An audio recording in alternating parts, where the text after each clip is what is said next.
Everything has its season, everything has its time. Show me a reason and I'll soon show you right. Cats sit on the windowsill, children sit in the snow. Why do I feel I don't fit in anywhere I go? Rivers belong where they can ramble. Eagles belong where they can fly. I got to be where my spirit can run free. Gotta find my corner of the sky. Every man has his daydreams, every man has his goals. People like the way dreams have of sticking to the soul. Thunderclouds have their lightning, nightingales have their song. And don't you see, I want my life to be something more than long. Rivers belong where they can ramble.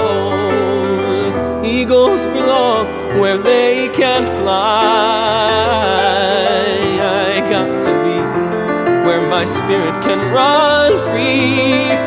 Gotta find my corner of the sky.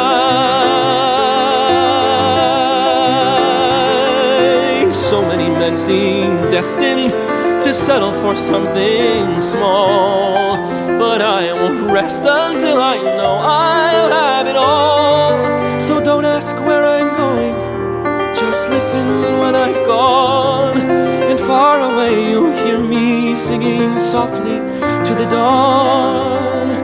Rivers belong where they can ramble. Eagles belong where they can fly. I've got to be where my spirit can run free. Gotta find my corner of the sky, the sky.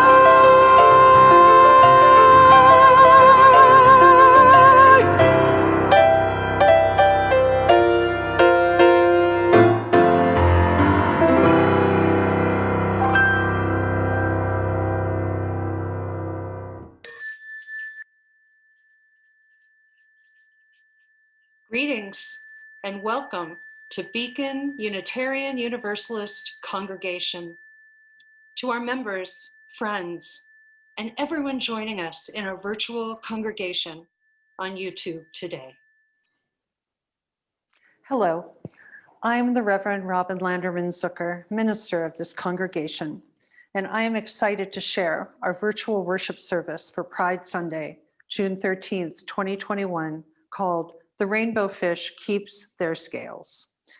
The service was created in collaboration with Alexei Besser-Gilbert, our new office manager here at Beacon, and you'll hear a personal reflection from him a little bit later in this service. We're glad you're here and that you've made Beacon Unitarian Universalist Congregation a part of this day in your spiritual life, whether you've been a regular viewer or you are joining us here for the first time.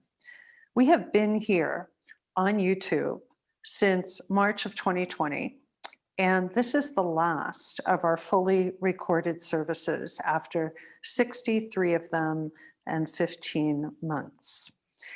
If you haven't watched all of our services, go to the YouTube channel over the summer and catch up on the ones you missed, or maybe even rewatch some that you found particularly meaningful. Because we will be together again for in-person worship in our sanctuary at 510 North LaRue Street on Sunday, June 27th at 10 a.m. We will be following some safety precautions, including asking people to wear a mask, whether they've been vaccinated or not. I am so proud of what our congregation stands for and how we have remained connected and committed during the pandemic. Beacon is spiritually open and intentionally inclusive. Whoever you are and whomever you love, you are always welcome here, and we will joyfully marry you here as well. Our members and friends bring many theologies, viewpoints, interests, and life experiences to our door. And here we trust that you will find a common desire for meaningful community and spiritual growth and for relevant religious exploration in a framework with very flexible borders. Membership in this congregation is open to anyone who chooses to walk with us in the spirit of love, the search for truth, and the pursuit of justice.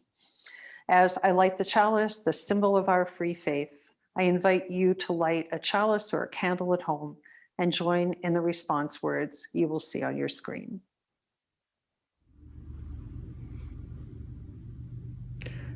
We light this chalice with a flame that draws us together. With this flame, we cut through the darkness of isolation and are warmed by the fires of our inner connection. Our mission and covenant express our values and principles and our vision of ourselves as a gathered community in the world. Please join me in saying the mission and covenant. You will see the words on your screen. The mission of Beacon Unitarian Universalist Congregation is to be a welcoming community that embraces diverse thought and belief and builds a just, peaceful, and compassionate world.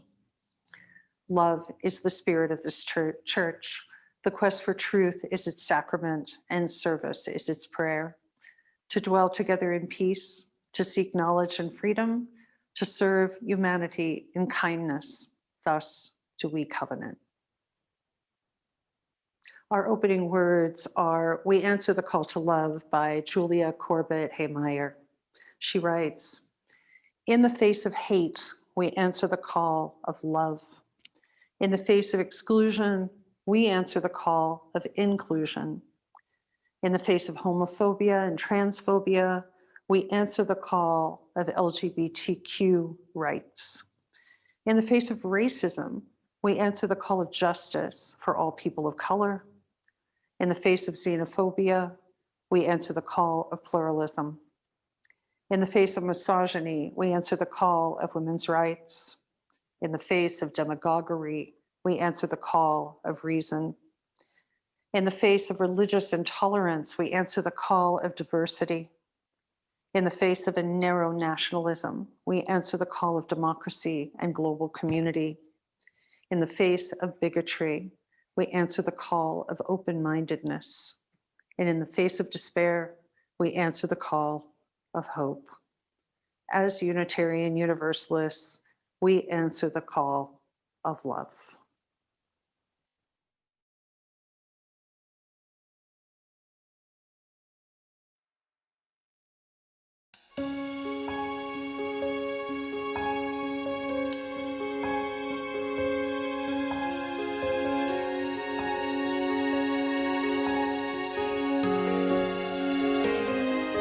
There is more love somewhere.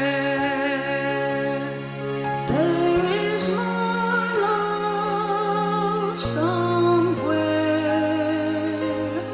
I'm gonna keep on till I find it. There is more love somewhere.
Now is the time in our service when you are invited to share personal joy or sorrow in the supportive presence of this community, even the supportive virtual presence of this community.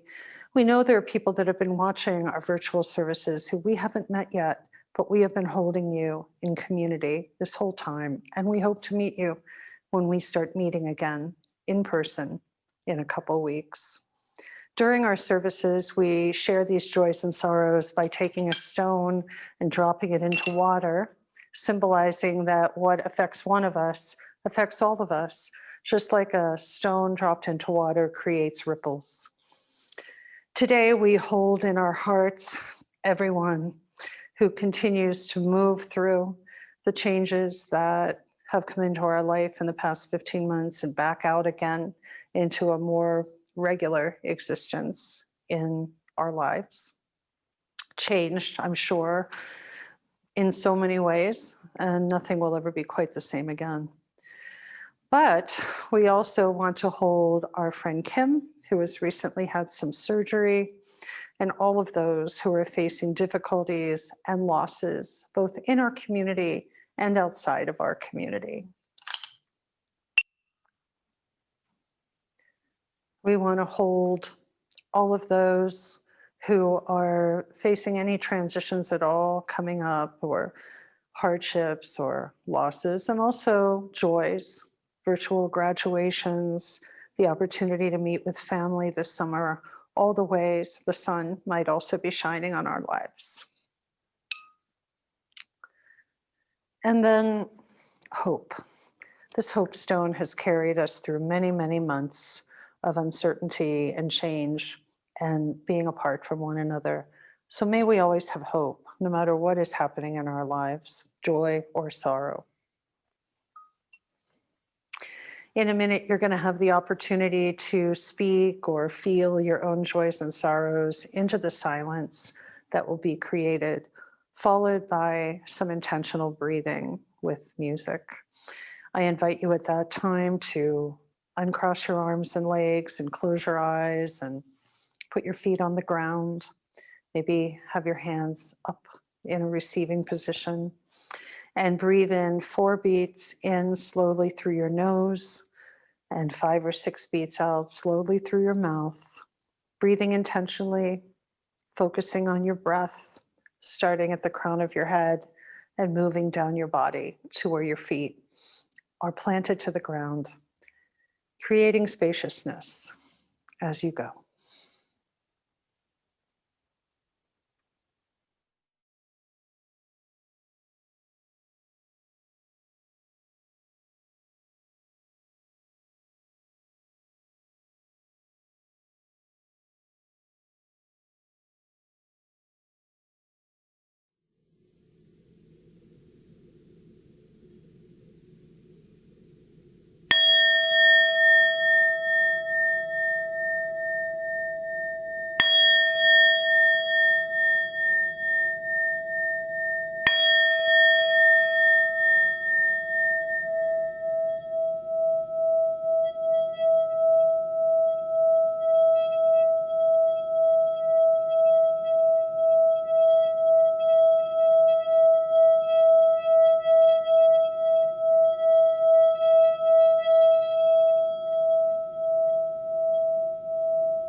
Hi, my name is Alexei Besser-Gilbert, and I'm your new office manager here at Beacon.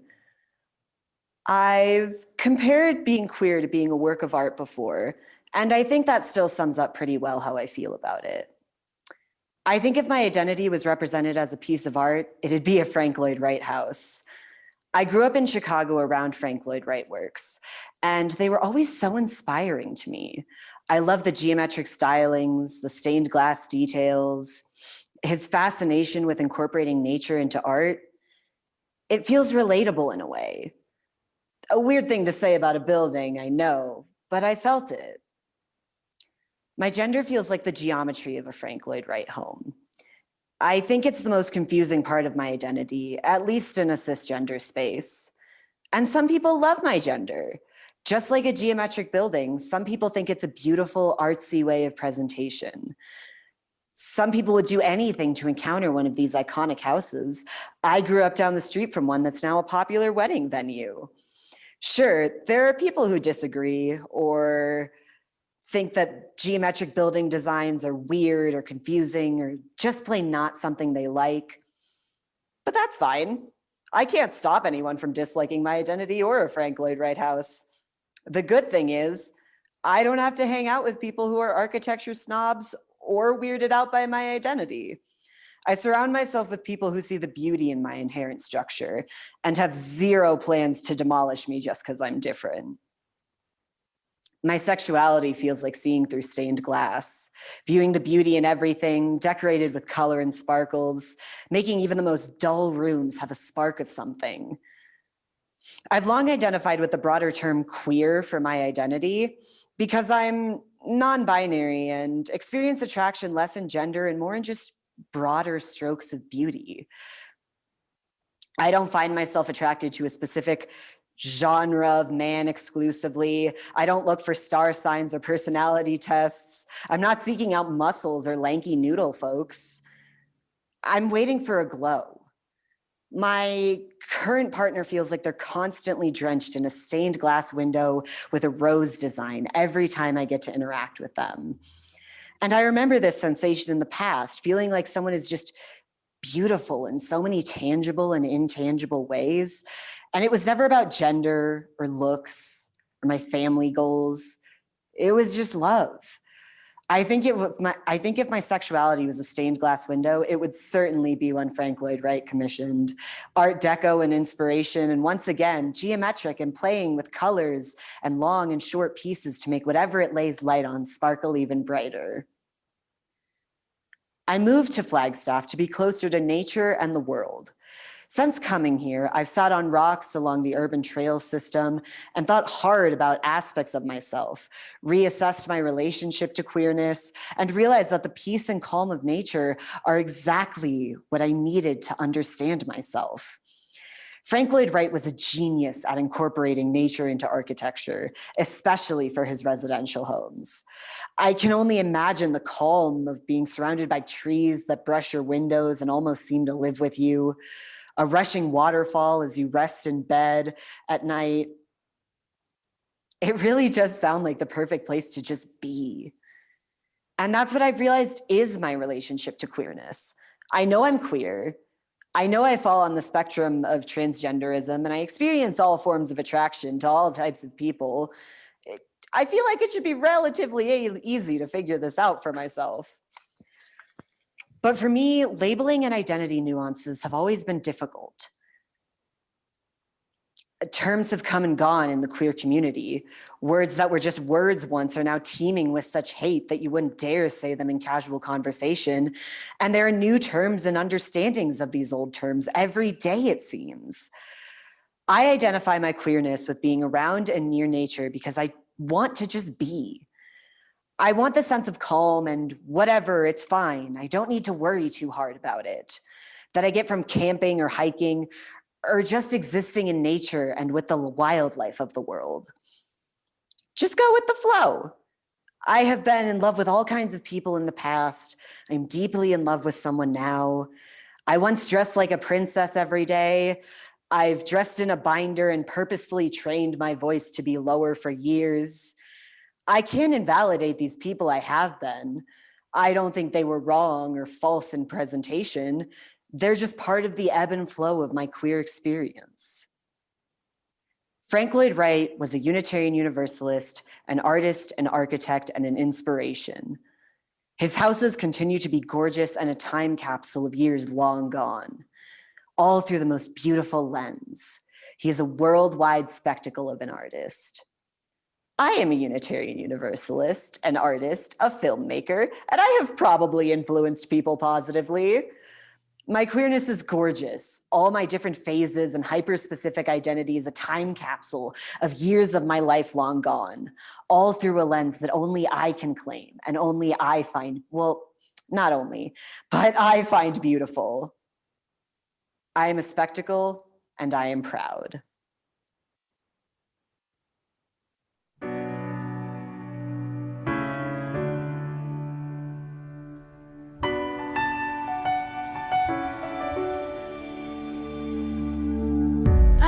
A stranger to the dark. Hide away, they say, 'cause we don't want your broken parts. I've learned to be ashamed of all my scars.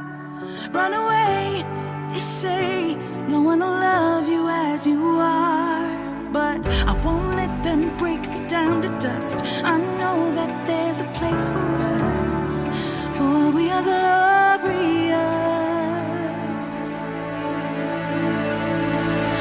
Sharpest words wanna cut me down. I'm gonna send the blood, gonna drown them out. I am brave, I am bruised, I am who I'm meant to be. This is me. Look out, 'cause here I come. And I'm marching on to the beat I drum.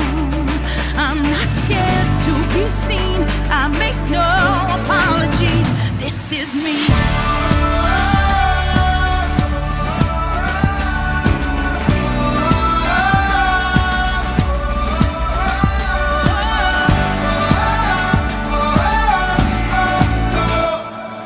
Another round of bullets hits my skin. Well, fire away, 'cause today I won't let the shit in. We are bursting through the barricades and reaching for the sun. That's what we become. I won't let them break me down to dust. I know that there's a place for us. Oh, we are glorious. When the sharpest words wanna cut me down, I'm gonna send the blood, gonna drown them out. I am brave, I am bruised, I am who I'm meant to be. This is me. Look out, 'cause here I come. And I'm marching on to the beat I drum. I'm not scared to be seen, I make no apologies. This is me.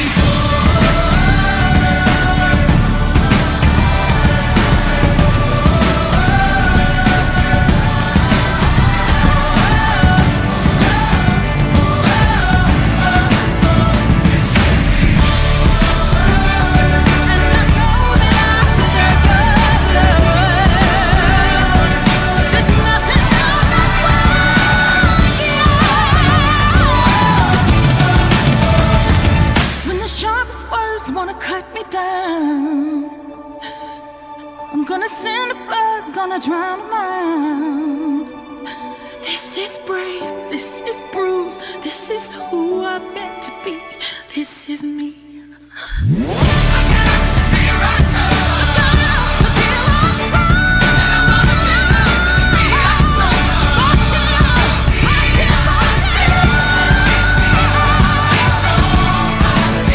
This is me.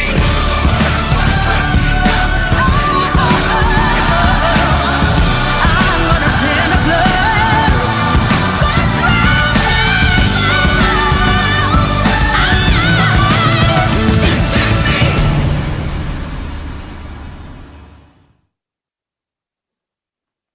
My sermon today is entitled, "The Rainbow Fish Keeps Their Scales." When my now adult children were growing up, we were always surrounded by piles of books. Books we purchased or books we borrowed from the local library or picked up at a library sale or a yard sale or exchanged with other families. And some were favorites. And many were classics and very well-known stories like The Giving Tree, Love You Forever, and The Rainbow Fish. The morals and messages in these favorites seem so perfectly aligned with our household values, melding my close-knit Jewish upbringing and UU progressive principles. My children especially loved the rainbow fish with its glistening 3D pages. My daughter even received a stuffed rainbow fish lovey as a gift on one of her birthdays from one of her friends. But children grow up, and so do their parents. We grow in self-interrogation, in identity and awareness of how stories that appear positive and uplifting can actually impart previously unrecognized unhealthy messages too.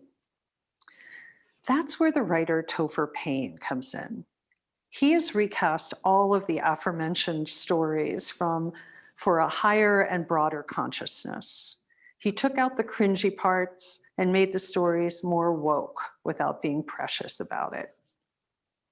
The giving tree is now called the tree who sets healthy boundaries. Love you forever has morphed into love you forever and I'll call before I come over. And the story that frames our pride service today, the rainbow fish, swims into our midst as the rainbow fish that keeps their scales. He has his scales, but really in appreciation and recognition of all gender identities, I've changed it to their scales. So let's start by watching a video of the story in its original form as our launching point. The Rainbow Fish by Marcus Pfister.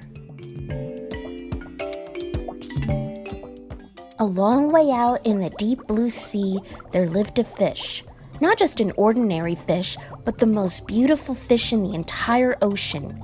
His scales were every shade of blue and green and purple, with sparkling silver scales among them. The other fish were amazed at his beauty. They called him Rainbow Fish. "Come on, Rainbow Fish," they would call. "Come and play with us." But the Rainbow Fish would just glide past, proud and silent, letting his scales shimmer. One day, a little fish followed after him. "Rainbow Fish," she called, "wait for me. Please give me one of your shiny scales. They are so wonderful, and you have so many." "You want me to give you one of my special scales? Who do you think you are?" cried the Rainbow Fish. "Get away from me." Shocked, the little blue fish swam away. He was so upset he told all his friends what had happened. From then on, no one would have anything to do with the Rainbow Fish. They turned away when he swam by. What good were the dazzling, shimmering scales with no one to admire them? Now he was the loneliest fish in the entire ocean. One day he poured out his troubles to the starfish. "I really am beautiful. Why doesn't anybody like me?" "I can't answer that for you," said the starfish, "but if you go beyond the coral reef to a deep cave, you will find the wise octopus. Maybe she can help you." The Rainbow Fish found the cave. It was very dark inside, and he couldn't see anything. Then suddenly, two eyes caught him in their glare, and the octopus emerged from the darkness. "I have been waiting for you," said the octopus with a deep voice. "The waves have told me your story. This is my advice. Give a glittering scale to each of the other fish. You will no longer be the most beautiful fish in the sea, but you will discover how to be happy." "I can't," the Rainbow Fish started to say, but the octopus had already disappeared into a dark cloud of ink. "Give away my scales? My beautiful shining scales? Never! How could I ever be happy without them?" Suddenly, he felt the light touch of a fin. The little blue fish was back. "Rainbow Fish, please don't be angry. I just want one little scale." The Rainbow Fish wavered. Only one very, very small shimmery scale, he thought. Well, maybe I wouldn't miss just one. Carefully, the Rainbow Fish pulled out the smallest scale and gave it to the little fish. Thank you very much." The little blue fish bubbled playfully as he tucked the shiny scale in among his blue ones. A rather peculiar feeling came over the rainbow fish. For a long time he watched the little blue fish swim back and forth with his new scale glittering in the water. The little blue fish whizzed through the ocean with his scale flashing, so it didn't take long before the rainbow fish was surrounded by the other fish. Everyone wanted a glittering scale. The rainbow fish shared his scales left and right, and the more he gave away, the more delighted he became. When the water around him filled with glimmering scales, he at last felt at home among the other fish. Finally, the rainbow fish had only one shining scale left. His most prized possessions had been given away, yet he was very happy. "Come on, rainbow fish," they called. "Come and play with us." "Here I come," said the rainbow fish, and happy as a splash, he swam off to join his friends. The end. Okay, so you can see why parents and kids like this story. It's about sharing and humility and how to make friends, and it has shiny pages and wonderful pictures. No problem there. Yet, what Topher Payne so astutely points out is that the story also requires the rainbow fish to relinquish what makes them special and unique and diminish themselves for the comfort of others in order to be accepted. Yes, it keeps in the part about humility too, and that's important. But let's pick up the story at the point of Payne's rewrite in another video I found when our shimmering swimmer encounters the octopus. A little pupfish who approached the rainbow fish. "Why are you sad?" asked him in a quiet voice. "You are so beautiful." "What good to be the most beautiful fish in the ocean," said the rainbow fish, "if you have no scales? The octopus told me I have to give away all my scales so that I could make friends." "I am so sorry to hear that. I don't know what to say," said the pupfish. "But if you go beyond the kelp forest, close to the shore, to the shallow waters, you'll find the legendary wise catfish. Maybe he can help." It was not easy to get to the shallow waters, but when the rainbow fish got there, a majestic catfish appeared in front of him. "I notice you are sad, my little friend," the catfish said. "Why is that?" "The other fish don't want to play with me because they're jealous of my glittering scales," said the rainbow fish. "Oh, that is the reason?" said the legendary catfish. "Or is because you got a little full of yourself and forgot to appreciate others?" The rainbow fish considered this for a little. He felt guilty. "Rainbow fish, every creature in the sea has something that makes them special, just as special as your scales. So when someone tells you that your scales are beautiful, say thank you and give them a compliment in return. Tell the lobster how strong her claws are. Tell the shark he has excellent teeth. Sharks love when you notice their teeth." "You have very impressive whiskers," said the rainbow fish. "Thank you, and you have soulful eyes." No one complimented rainbow fish eyes before. Compliments are fun.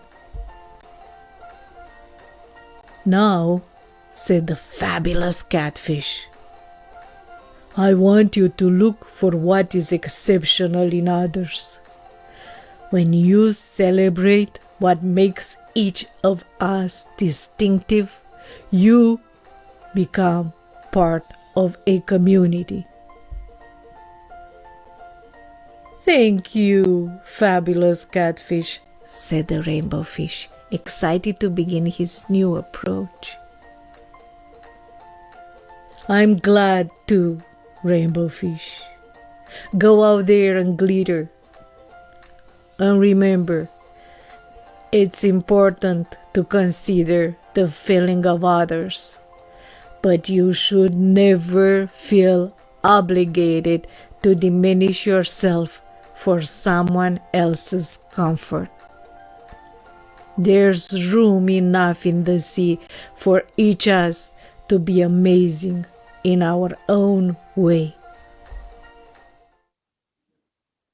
Earlier, we heard from our new office manager, Alexei Besser-Gilbert, about his journey of embracing his true gender identity and self. He is a beautiful, colorful, stained glass spectacle of a rainbow fish that has kept his scales. And he shares the insight that for him, labeling and identity nuances have always been difficult. Terms that have come and gone in the queer community, he says, words that were just words once, are now teeming with such hate that you wouldn't dare say them in casual conversation. And there are new terms and understandings of old terms every day, it seems.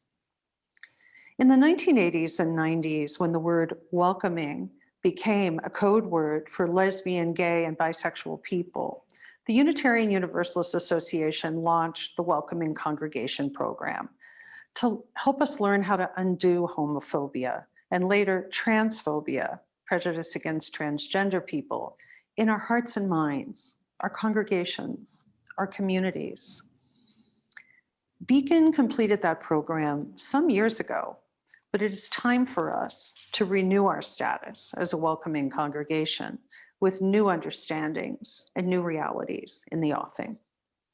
I am putting out a bold challenge to you to join me in deeper self-interrogation and inquiry, new learning, new avenues, genuine engagement with LGBTQIA folks we know and those we are yet to meet. People like Alexei, Gabriel before him, and other rainbow fish who strive to wear their shimmering and unique scales proudly and safely. We might decide to read and discuss the UUA report entitled Widening the Circle of Concern that primarily focuses on the work of racial justice, another important area of growth, but with wisdom applicable to all areas of inclusion. For example, the takeaways that unconscious bias is real and when unaddressed creates toxic organizations that can be toxic to LGBTQIA folk and people of color. Without blame or shame, I would reckon that we likely have some implicit programming based on whiteness, even if it's not evident in our behavior or even in our conscious thoughts. I'd argue that if we are cisgender or heterosexual, the same implicit programming is there, even if it's dormant. Addressing unconscious bias requires education, not guilt, and many good tools are available to us, such as the offerings of the Transforming Hearts Collective that were lifted up by trans educator Alex Capitan when they led their service, A Radical Welcome, on our YouTube channel on August 16th, 2020. You can find that recording there on our YouTube channel if you'd like to watch it again or watch it for the first time. For instance, there's a program on their website that in January of 2018, they led a program called Creating Radical Culture Shift at one of our congregations in Wisconsin. And here's how the program was described. In our faith community, being a welcoming congregation is about more than being friendly. It means actively working to dismantle the forces in our world that teach us that some people are better, normal, more valuable, and other people are lesser than outsiders. What would it take to create a culture here at our church in which no one of any gender, sexuality, race, class, ability, or age is other or doesn't belong?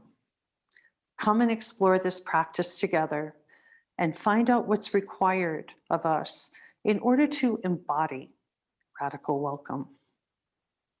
I've been watching the new Netflix series called Sweet Tooth. Well, I binged it actually. It was that compelling. And I don't think it's a coincidence that the series was released during Pride Month. In this saga, maybe you've watched it, but in this saga, the world has experienced something they're calling the Great Crumble after a pandemic. Sound familiar? Although this material was written years ago. As the pandemic erupts and builds, hybrid children, part animal, part human, begin to be born into a bewildered and very panicked society. In the aftermath, a post-apocalyptic world where most of the series takes place, these species, non-binary children, disrupt the status quo. They are blamed, hunted, and exploited for their difference, and possibly exploited for what they might be worth. The series definitely shines a light on how we deal or don't deal with otherness that challenges what we consider conventional, and how non-binary individuals are targeted and threatened, sometimes beaten and killed. We still have a long way to go, or swim, to continue our metaphor. Even as major corporations underwrite pride celebrations across the country, and urban bridges are aglow with rainbow neon this month, and an openly gay man and an openly transgender woman serve at the very highest levels of our government, laws to restrict the rights of LGBTQ citizens are actually on the rise, and our need to be strong, straight allies is more pressing than ever.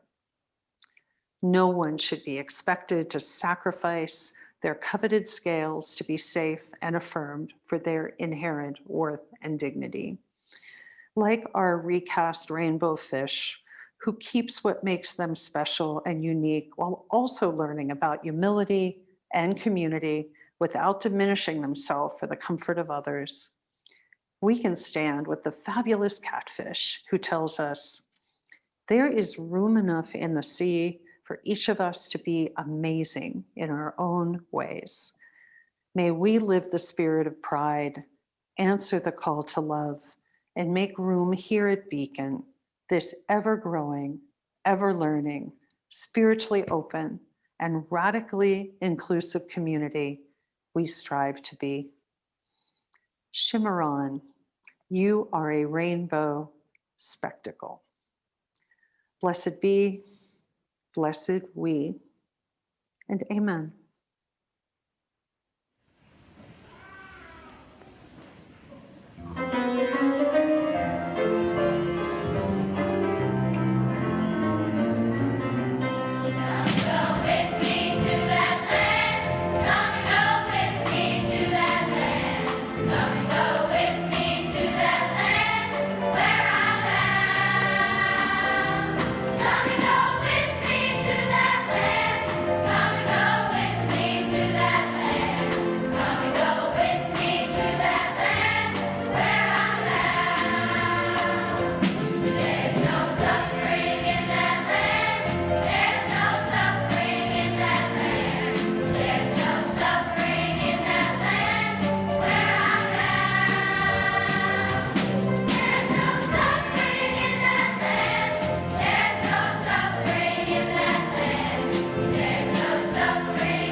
The spirit of generosity and gratitude flows through Beacon. Whether we are here in our physical sanctuary or here in our virtual sanctuary, we take an offering to support Beacon, its staff, its programs, its building, its outreach. So there are two ways for you to donate to Beacon today. You can go to our website, www.beaconuu.com, find the donate button, and make a secure online donation through the Vanco application. If you use this method, we ask that you use a bank account rather than a credit or debit card so that it will save us some fees and there'll be a bit more for us. Or you could write us a check to Beacon, 510 North LaRue Street, Flagstaff, Arizona, 86001. And please write offering in the note. Either way, we are so grateful for your generosity and the generosity you have shown during this entire 15-month period to Beacon. It shows how connected we are, and it will help us be strong moving forward again into our in-person gatherings, which again will begin on Sunday, June 27th. Next week, June 20th, you're invited to come to the Flagstaff Labyrinth to walk the labyrinth with me and enjoy sort of a quiet outdoor experience. Finally, at the end of our services, we typically come together in a circle here in the sanctuary. We hold hands and we feel the strength, the connection, the love and hope of this community. So I invite you to reach out, reach over, and imagine that we are in fact holding hands here and feel that love, feel that strength, feel that hope. For whether we are together or apart, we are and have been Beacon, always connected. Alexei has some closing words for us. Blessed be, blessed we. See you soon. Reach out anytime to me, and amen. Our closing words are May We Live the Spirit of Pride by Elizabeth Ketchum. With gratitude for the freedom to be our true authentic selves, may we live the spirit of pride. With the courage that comes from challenging fear, may we live the spirit of pride. With sorrow for those who could not be here with us today, in honor of those who died of AIDS or who lost their lives, may we live the spirit of pride. With grief for those whose pain was unbearable and left us too soon, may we live the spirit of pride. Looking ahead to justice still withheld, may we live the spirit of pride. With the confidence that a sense of community banishes isolation and loneliness, may we live the spirit of pride. With the rainbow flag flying high, a sense of beloved community among us, and the joy that comes from making new connections, may we live the spirit of pride.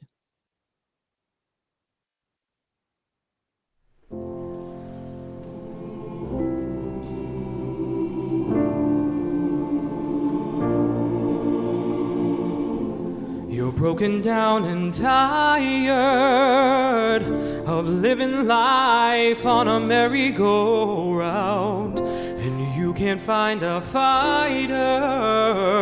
I see it in you, so we can walk it out. Move mountains, walk it out and move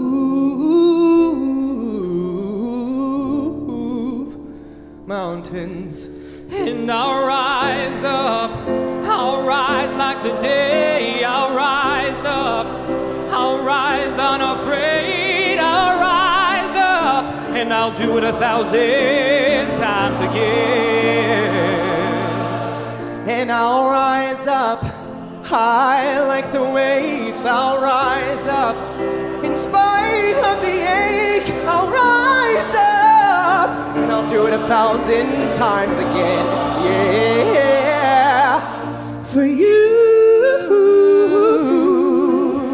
for you, for you.